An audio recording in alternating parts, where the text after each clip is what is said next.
Hello friends, welcome to చందమామ కథలు by RK. చందమామ కథల ప్రపంచంలోకి వెళ్దామా? ఇప్పుడు చెప్పబోయే 3 కథలలో మొదటి కథ సాధు సాంగత్యం. ఈ కథను రాసిన వారు శ్రీమతి జంధ్యాల లలిత గారు. వల్లభుడు అనేవాడు చురుకైన వాడే, కానీ వాడికి నా అన్నవాళ్ళు ఎవ్వరూ లేరు. బతికే ఆధారం కూడా ఏమీ లేదు. కొంతకాలం దరిద్రం అనుభవించాక వాడు మోసం చేసి అయినా సరే డబ్బు సంపాదించి సుఖంగా బతకాలని నిశ్చయించుకున్నాడు. ఆ సమయంలో వాడి ఊరికి దివ్యానందుడు అనే సాధువు వచ్చాడు. ఊళ్ళోని పెద్దలు, ధనికులు ఆయనకు చక్కని సౌకర్యాలు కలిగించారు. ఆయన రోజు తనను చూడవచ్చే వారికి చక్కని బోధనలు చేసేవాడు. ఊళ్ళో వాళ్ళు ఆయనకు బంగారం దగ్గర నుంచి కానుకలు అర్పించేవాళ్ళు. ఇది చూసిన వల్లభుడు అన్నీ వదులుకున్న ఈ సాధువుకు ఈ బంగారము, డబ్బు దేనికి? ఎలాగైనా నేను దాన్ని కాజేయాలి అనుకున్నాడు. వాడు రోజు సాధువును చూడబోతూ పరిస్థితులు అన్నీ తెలుసుకొని ఒకరోజు అర్ధరాత్రి సాధువు ఉండే బసలో ప్రవేశించి ఆయనకు వచ్చిన కానుకలన్నీ సంగ్రహించి మూట కట్టాడు. ఆ సమయంలో ఏదో చిన్న అలికిడి అయి దివ్యానందుడు మేలుకొని కళ్ళు తెరిచి వల్లభుడిని చూశాడు. వల్లభుడు కత్తి చూపి సాధువును బెదిరించాడు. దివ్యానందుడు నవ్వి, అది తీసుకుపోయి ఏం చేసుకుంటావు నాయనా అని అడిగాడు. వల్లభుడు క్షణంపాటు బిత్తరపోయి, ఈ సంపద మీకు అనవసరం, దీంతో నేను గొప్పగా బతుకుతాను అన్నాడు. అయితే నువ్వు గొప్పగా బతకడానికి ఈ సంపద చాలా, ఇంకా కావాలా అని అడిగాడు సాధువు. వల్లభుడు ఆశ్చర్యపోయి, ఇంకా ఉంటే కావాలి అన్నాడు. అయితే నువ్వు నా వెంట కొంతకాలం ఉండి ప్రజలు నాకు సమర్పించే కానుకలు నీకు చాలు అనిపించినప్పుడు వాటిని తీసుకుపోయి సుఖపడు అన్నాడు సాధువు. వల్లభుడు సరేనన్నాడు. ఆ రోజు మొదలు వాడు సాధువు వెంటనే ఉంటూ ఆయన ఏ ఊరు వెళితే తాను కూడా అదే ఊరు వెళుతూ ఆయన ప్రజలకు చేసే బోధన వింటూ ఆయనకు వచ్చే కానుకలు భద్రపరుస్తూ వచ్చాడు.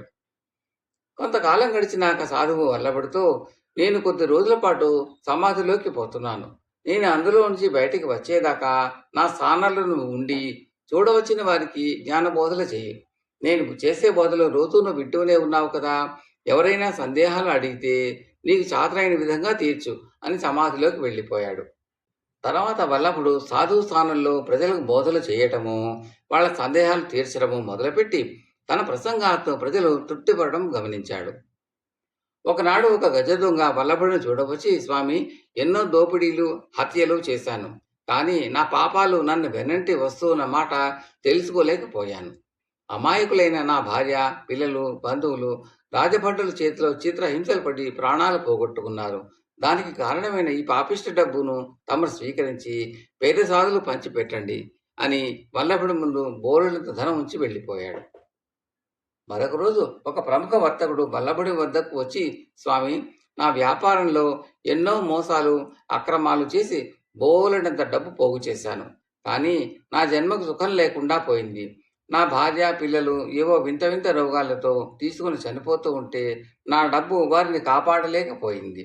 ఈ పాపిష్టి డబ్బు ప్రజలకు పంచిపెట్టి నాకు మనశ్శాంతి కలిగించండి అన్నాడు. ఇలా తరచుగా తన వద్దకు పాపాలు చేసిన వాళ్ళు వచ్చి తమ పశ్చాత్తాపం వెలిబుచ్చుతూ ఉంటే వల్లభుడి మనసు వికలమైంది. తాను కలలుగొన్న గొప్ప బతుకు మీద వాటికి విరక్తి కలిగింది. ఆ తర్వాత దివ్యానందుడు సమాధి చాలించాడు. ఆయన వల్లభుడితో, నాయన, నీకు కావలసినంత ధనం ప్రజల కానుకల రూపంలో వచ్చిందా అని అడిగాడు. వల్లభుడు ఆయన కాళ్లపైన పడి, స్వామి, ఈ తుచ్చమైన డబ్బు నాకు వద్దు, దీనివల్ల సుఖం లేదు, నన్ను అనుగ్రహించి మీ వెంటనే ఉండనివ్వండి అన్నాడు. ఆ తర్వాత వల్లభుడు ఆయన జీవితాంతం వరకు దివ్యాంగుడు వెంటనే ఉండి ఆయన అనంతరం ఆయన స్థానాన్ని తాను స్వీకరించి ప్రజలు సమర్పించే కానుకలను ప్రజల కోసమే వినియోగిస్తూ సుఖంగా జీవించాడు. కథ సమాప్తం. రెండవ కథ రాక్షసరాజు పరిహారం. ఈ కథకు ఆధారం శ్రీమతి వసుంధర గారి రచన. పట్టువదలని విక్రమార్కుడు చెట్టు వద్దకు తిరిగి వెళ్ళి చెట్టుపై నుంచి శవాన్ని దించి భుజాన వేసుకుని ఎప్పటిలాగే మౌనంగా శ్మశానానికి నడవసాగాడు.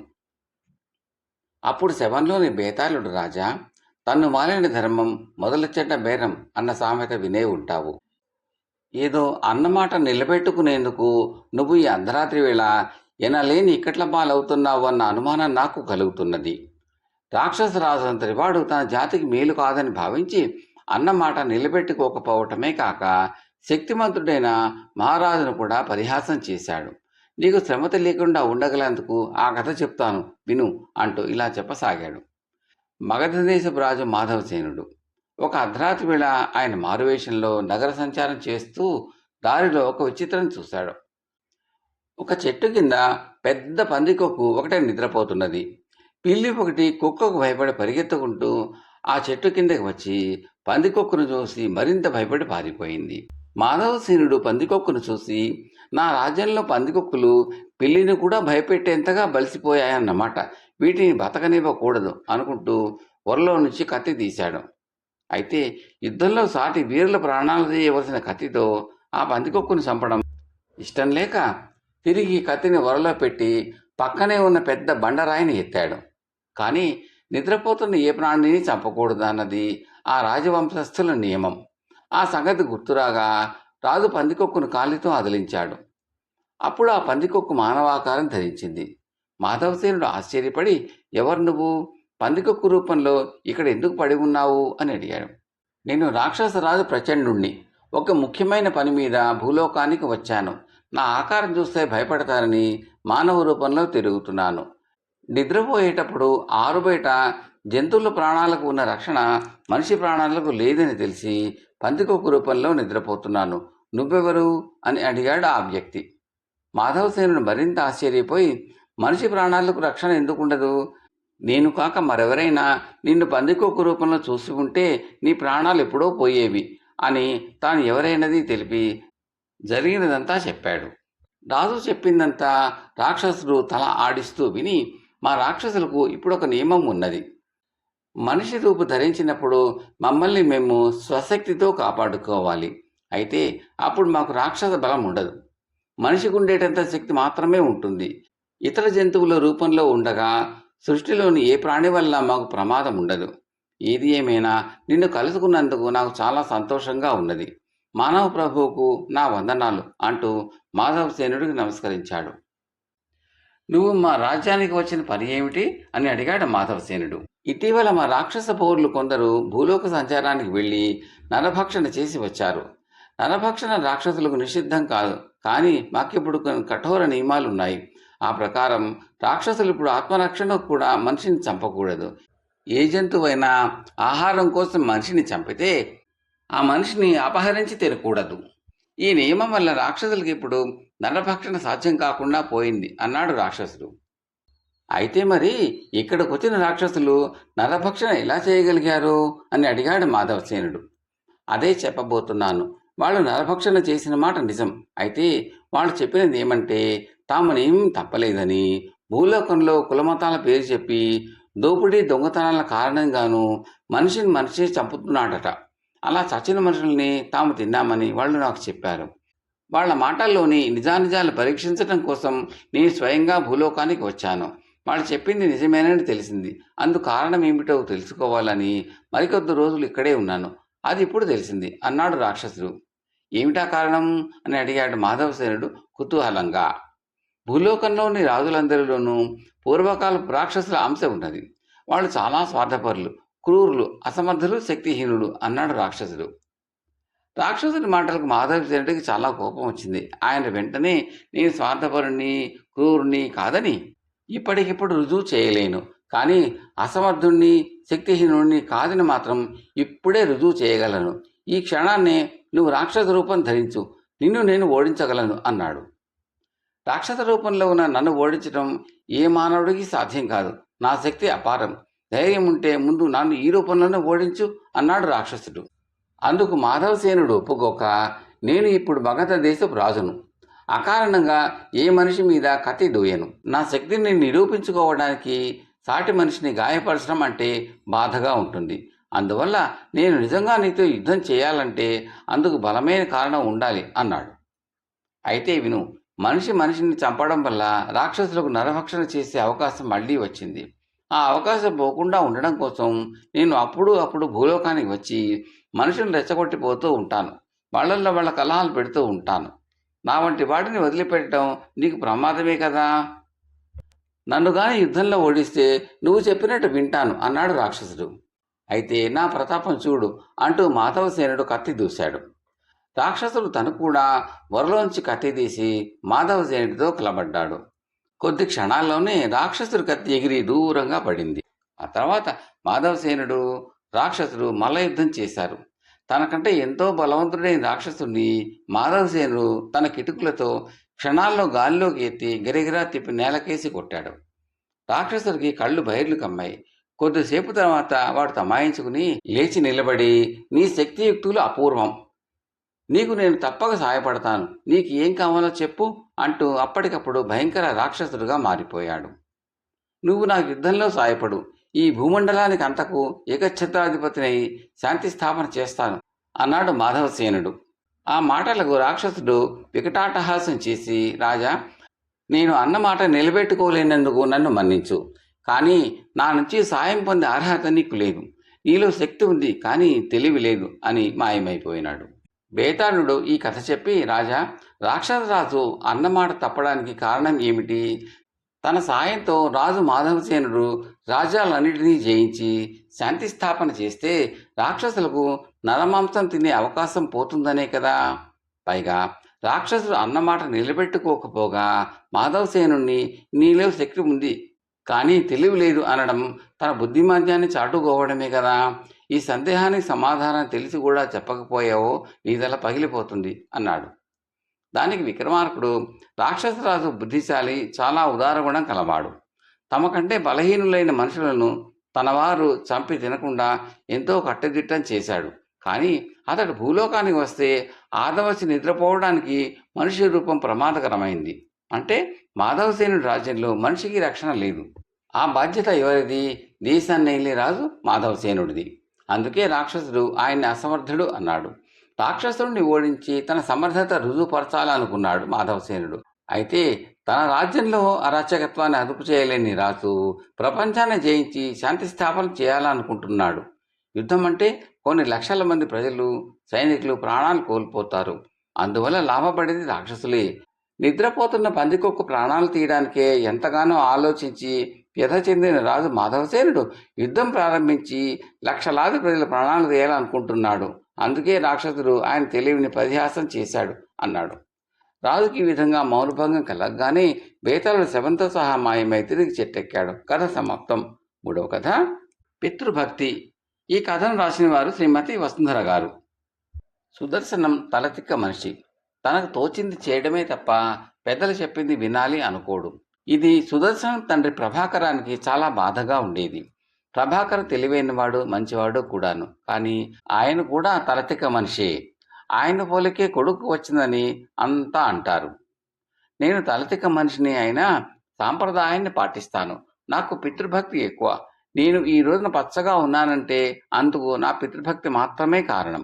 నా అనుభవం నా కొడుకు కూడా పంచుకుంటే ఎంతో బాగుండు అని ప్రభాకరం బాధపడేవాడు.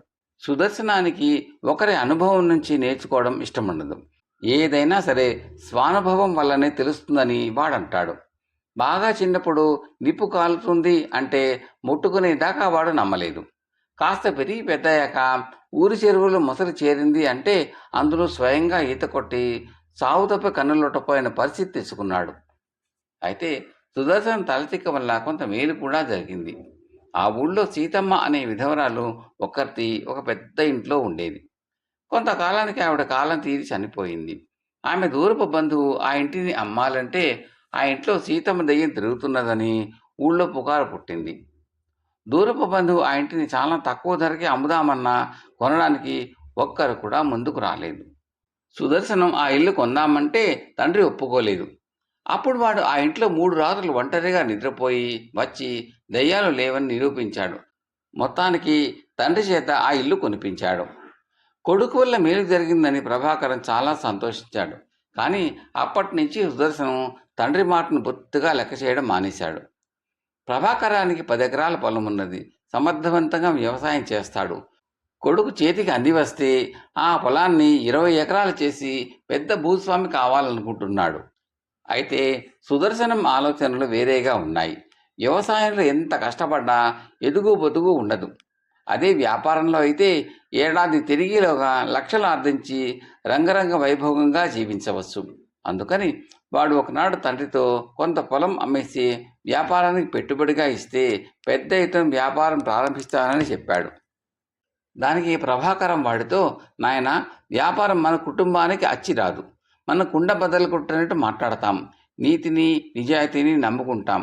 వ్యాపారం అంటే ఎంతో కొంత మోసం చేయాలి, ఎన్నో అబద్ధాలు చెప్పాలి, లేకుంటే అందులో రాణించలేము. అదే వ్యవసాయం అయితే నీకు నా అనుభవం కూడా అక్కరకు వస్తుంది అంటూ హితవు చెప్పాడు. తండ్రి మాటలకు సుదర్శనం నవ్వి, అవసరమైతే వ్యాపార లక్షణాలు అన్నీ నేర్చుకుంటాను. వ్యాపారంలో రాణించడం కోసం ఏమైనా చేస్తాను. ఇక మీ అనుభవం అంటారా, దాని అవసరం నాకు లేదు. నేను వ్యవసాయం చేసినా మీ అనుభవాన్ని ఎలాగూ ఉపయోగించదలచలేదు. మీకు వ్యాపార అనుభవం లేకపోతే నా జోలికి రావద్దు అన్నాడు తేలికగా. సుదర్శనానికి తల్లి వత్తాసు పలికింది. తండ్రి మాట మీద బొత్తిగా గౌరవం లేదని కొడుకు గురించి అనుకుని బాధపడ్డాడు ప్రభాకరం. అయితే ఆయనకు పొలం అమ్మడం ఇష్టం లేదు. మరొక 5 ఎకరాల పొలం కొందామని ఆయన కొంత డబ్బు కూడబెట్టి ఉంచాడు. ఆ డబ్బును కొడుక్కిచ్చి వాడి ఇష్టం వచ్చినట్టు చేసుకోమన్నాడు ఆయన. సుదర్శనం వ్యాపారం ప్రారంభించాడు. ఆరంభంలో లాభాలు బాగానే వచ్చాయి. అది నిలబెట్టుకునేందుకు వాడు అవినీతికి, మోసాలకు, అబద్ధాలకు పాల్పడవలసి వచ్చింది.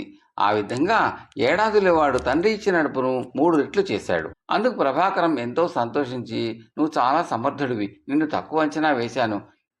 నీకు ఇష్టమైతే మనకున్న పొలాన్నంతా అమ్మేసి నేను నీ వ్యాపారంలో భాగస్వామిని అవుదామనుకుంటున్నాను అన్నాడు. ఇందుకు సుదర్శనం ఎంత మాత్రము సంతోషించలేదు సరికదా, బాగా చిరాకు పడ్డాడు. వాడు తండ్రితో, ఊరికే నీతి వాక్యాలను వల్లిస్తావు, కానీ నీకు నీతి కంటే డబ్బే ముఖ్యం. అవినీతి, మోసాలు, అబద్ధాలు మనిషికి డబ్బునిచ్చినా సంతోషాన్ని ఇవ్వలేవని అనుభవంతో తెలుసుకున్నాను. నిజాయితీగా మరొక సంవత్సరం పాటు వ్యాపారం చేసి అప్పుడు కూడా ఇంత సంపాదించగలిగితే అప్పుడు వ్యాపారం కొనసాగిస్తాను, లేకుంటే వ్యవసాయానికి మారిపోతాను. అంతవరకు ఎవరిని భాగస్వాములుగా చేర్చుకునేది లేదు అని ఖచ్చితంగా చెప్పేశాడు. కొడుకు ఏమాత్రం పితృభక్తి లేదని ప్రభాకరం భార్య వద్ద బాధపడ్డాడు. ఏడాది తిరిగేసరికి సుదర్శనానికి వ్యాపారంలో ఉన్నదంతా పోయింది. వాడికి వ్యాపారం మానేసి వ్యవసాయానికి మారాలనుకున్నాడు. అందుకు ప్రభాకరం సంతోషించేవాడే, కానీ సుదర్శనం తండ్రి పద్ధతులు వ్యవసాయం చేయనన్నాడు. వరి పండించే పొలంలో పొగాకు వేస్తారట, మామిడి తోటలు కొట్టేసి కొబ్బరి మొక్కలు నాటిస్తారట. ఉన్న తోటను పాడు చేయడం ఎందుకు, కొత్త పొలం కొని ఆ పని చేయవచ్చును కదా అన్నాడు తండ్రి. ఇందుకు సుదర్శనం ఒప్పుకోలేదు. ఇలాగైతే మనం సర్వనాశనం అయిపోతాం అన్నాడు ప్రభాకరం భార్యతో. ఆమె పెద్దగా బాధపడకుండా, అంతా రాసిపెట్టినట్టే జరుగుతుంది, మీరు మాత్రం అబ్బాయి మనసు నొప్పించకండి అన్నది. భార్య మాటలు ప్రభాకరానికి నచ్చలేదు. ఆయన కొడుకు నచ్చజెప్పడానికి ప్రయత్నం చేసి చివరకు, నేను బతుకున్నంత కాలం నా పొలంలో అన్నీ నా ఇష్ట ప్రకారమే జరుగుతాయి, కావాలంటే నీ సరదాలో నువ్వు వేరే పొలం కొని అందులో తీర్చుకో అనేశాడు. సుదర్శనం అందుకు సిద్ధంగానే ఉన్నాడు. ఆ ఊళ్ళోనే ప్రకాశం అనే పెద్ద రైతు ఒక ఆయన ఉన్నాడు. ఆయనకు 100 ఎకరాల పొలం ఉన్నది. ఆయన ఒక్కగానొక్క కూతురు పద్మ. సుదర్శనం రూపురేఖలు చూసి ముచ్చటపడింది. అతన్నే పెళ్లి చేసుకుంటానని పట్టుబట్టింది. ప్రకాశం సుదర్శనానికి 10 ఎకరాల పొలం ఇచ్చి వాడికి తోచిన విధంగా వ్యవసాయం చేసుకొనిస్తానని తన కూతురిని పెళ్లి చేసుకోమని అడుగుతున్నాడు. సంబంధం మంచిదే, కానీ ఇక్కడ ఒక ఇబ్బంది ఉన్నది. ప్రకాశం, ప్రభాకరం బద్ధ శత్రువులు. వారు ఒకరితో ఒకరు మాట్లాడుకోరు. అందువల్ల నువ్వు నా కూతుర్ని పెళ్లి చేసుకుంటే నీ తల్లిదండ్రులతో కలిసి ఉండకూడదు, మీరిద్దరు వేరే కాపురం పెట్టాలి అని షరతు పెట్టాడు ప్రకాశం. ఎప్పుడైతే తండ్రి తనను వేరే పొలం కొనుక్కోమన్నాడో ఆ వెంటనే ప్రకాశం కూతురు సంబంధం షరతుల గురించి ఇంట్లో తన తల్లిదండ్రులకు చెప్పేశాడు సుదర్శనం. ఈసారి బెంగ పెట్టుకోవడం సుదర్శనం తల్లిది అయింది. కొడుకు కోడలు ఇంట ఉండి కాపురం చేస్తూ ఉంటే చూసి ఆనందించాలని ఆమె కోరిక. ఇక చేసేది లేక ఆమె గోపాలస్వామి ఇంటికి వెళ్ళి తన గోడు చెప్పుకున్నది. ఈ గోపాలస్వామి దూరపు వరుసలో ఆమెకు అన్న అవుతాడు. ఆయన వద్ద ఒక మహిమగల మూలిక ఉన్నట్టు చెప్పుకుంటారు. దాని ప్రభావంతో ఆయన ఎటువంటి వారినైనా మనసు మార్చగలడు. ఎటొచ్చి వరుసగా 2 రోజులు ఆ మనిషి ఆయన వద్దకు వెళ్ళవలసి ఉంటుంది. రెండోసారి వెళ్ళినప్పుడు మాత్రమే ఆ మూలిక ఆ మనిషి మీద ప్రభావం చూపిస్తుంది. అంతా విన్నాక గోపాలస్వామి సుదర్శనం తల్లితో, చేసుకున్న వారికి చేసుకున్నంత మహాదేవ అని పెద్దలు ఊరికే అనలేదు. నువ్వు ఒక్కగానొక్క కూతురికి పెళ్లి చేసి ఆ కూతురుకు నువ్వు ఇచ్చిన సలహా ఏమిటి? వెంటనే వేరు కాపురం పెట్టమనేగా. నీ కూతురి అత్తమామల ఉసిరే నీకు తగిలింది. నువ్వు మొదట నీ తత్వం మార్చుకుని నీ కూతురిని సరి అయిన దారిలో పెట్టు. నీ కూతురి అత్తమామలు సంతోషిస్తే అది నీ కుటుంబానికే మేలు చేస్తుంది అన్నాడు. నేను ఆ విషయాలు మాట్లాడటానికి ఇప్పుడు రాలేదు. సుదర్శనానికి బొత్తిగా పితృభక్తి లేకుండా పోయింది. వాడిలో పితృభక్తి పుట్టించమని కోరడానికి వచ్చాను అన్నది సుదర్శనం తల్లి తెలివిగా మాట మార్చుతూ. సరే, అందుకు నా ప్రయత్నం నేను చేస్తాను. అయితే కూతురు విషయంలో నీ బుద్ధి మారేదాకా కొడుకు విషయంలో నువ్వు కోరినట్టు జరుగుతుందని అనుకోకు అని గోపాలస్వామి ఆమెను హెచ్చరించాడు.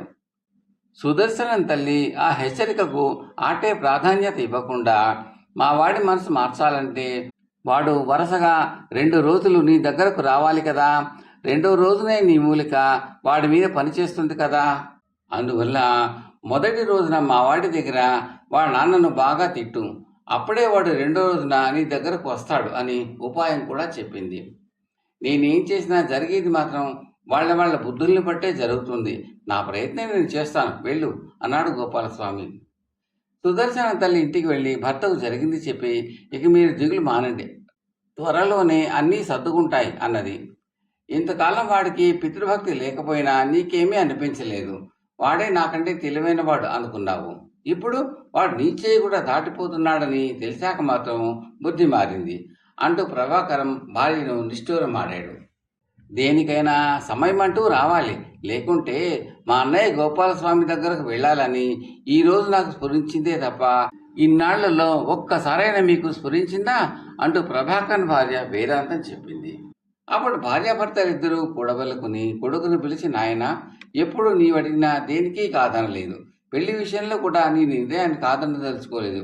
ఈ రోజున మీ మామయ్య గోపాలస్వామి ఇంటికి వెళ్ళి ఆయన దీవెనలు పొందిరా, ఆ తర్వాత మాకు ఏ అభ్యంతరమో ఉండదు అన్నారు ఆప్యాయంగా. ఏ కళనున్నాడో ఏమో కానీ సుదర్శనం తల్లిదండ్రుల మాట పాటించి గోపాలస్వామి దగ్గరకు వెళ్ళాడు. ఆయన వాడిని విషయమంతా అడిగి తెలుసుకుని, నీ తల్లి మర్యాదలు ఎరిగినది కాదు, కూతురుకు దుర్బోధలు చేసింది.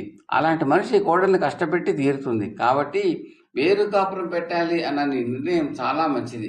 ఇక నీ తండ్రి సంగతి అంటావా? ఆయన ఎలాంటి వాళ్ళు ఊళ్ళో ఎవరిని అడిగినా చెబుతారు. అలాంటి తండ్రి ఉండి నీవింత ఉత్తముడు అయ్యావంటే అది పూర్తిగా నీ గొప్పతనం. నీ నిర్ణయం నాకెంతో సంతోషాన్ని కలిగించింది. వృద్ధాప్యంలో నీ వంటి ఉత్తముడి సేవలు అందుకునే యోగ్యత నీ తండ్రికి లేదు. అందుకే భగవంతుడు నీలో ఈ నిర్ణయాన్ని కలిగించాడు అంటూ ప్రభాకరాన్ని నిందించాడు. సుదర్శనం అసహనంగా, ఇదంతా నాకెందుకు, మీ నుంచి దీవెనలు పొందమని నా తల్లిదండ్రులు పంపించారు అన్నాడు. మీ నాన్నకు సుముహూర్తాల గురించి తెలియదు, ఆ పెద్దరికం ఎందుకు అడుగుతాను. రేపు ఉదయం మంచి ముహూర్తం ఉంది, అప్పుడు రా, దీవించి పంపుతాను అన్నాడు గోపాలస్వామి. సుదర్శనం అక్కడి నుంచి విసురుగా ఇంటికి వెళ్ళాడు. జరిగిందంతా తల్లిదండ్రులకు చెప్పి, నేను వ్యక్తిత్వం కలవాణ్ణి, అందువల్ల అన్నీ నాకు తోచినట్టే చేస్తాను. అయినా నాకు నా తల్లిదండ్రులంటే ఎంతో భక్తి. నా ముందు నా తల్లిని మాటలంటే పోనీలే కదా అని సరిపెట్టుకున్నాను. కానీ నా తండ్రిని మాటలంటే ఎలా సహించగలను? అలాంటి వాడి దీవెనలు అందుకోవడం నాకు తగదు. మరోసారి ఆయన వద్దకు వెళ్ళమని మీరు నాకు చెప్పకూడదు. అంతేకాదు, మళ్ళీ మీరెప్పుడు ఆయనతో మాట్లాడకూడదు అంటూ ఎంతో ఆవేశంగా తన నిర్ణయం చెప్పేశాడు. అప్పటికి ప్రభాకరానికి అర్థమైంది, తన కొడుకు పితృభక్తి ఉన్నదని, అది చాలా ఎక్కువ పాళ్ళల్లో ఉన్నదని. కానీ ఆ పితృభక్తే వాటిని తండ్రి మాట వినకుండా చేయడంతో ఆ పితృభక్తికి సంతోషించాలో దుఃఖించాలో తెలియకుండా అయిపోయాడు. చివరకు గోపాలస్వామి సలహాను గుర్తు చేసుకుని ప్రభాకరం ఆయన భార్య తమ తలతిక్కతనాలను తగ్గించుకుని సత్ప్రవర్తన వైపు దారిని మళ్లించుకున్నారు. దాంతో అటు వారి కూతురపు కాపురము మెరుగైంది. ఇటు ప్రభాకరానికి బియ్యకుడు ప్రకాశానికి స్నేహభావం ఏర్పడి 2 కుటుంబాలు ఒకటయ్యాయి. సుదర్శనం పితృభక్తి మాత్రం ఎప్పటిలాగే కొనసాగుతున్నది. ఇప్పుడు ఆ పితృభక్తి తండ్రికి సంతోషాన్ని ఇస్తున్నది. కథ సమాప్తం. ఈ కంటెంట్ నచ్చితే లైక్ చేయండి, బంధుమిత్రులు షేర్ చేయండి, సబ్స్క్రైబ్ చేసి గంట సేపల్లో కాల్ కూడా నొక్కండి. ఇలా చేయడం వల్ల నేను పెట్టబోయే తదుపరి వీడియోలను కూడా మీరు చూసి ఆనందించవచ్చు. Thank you very much.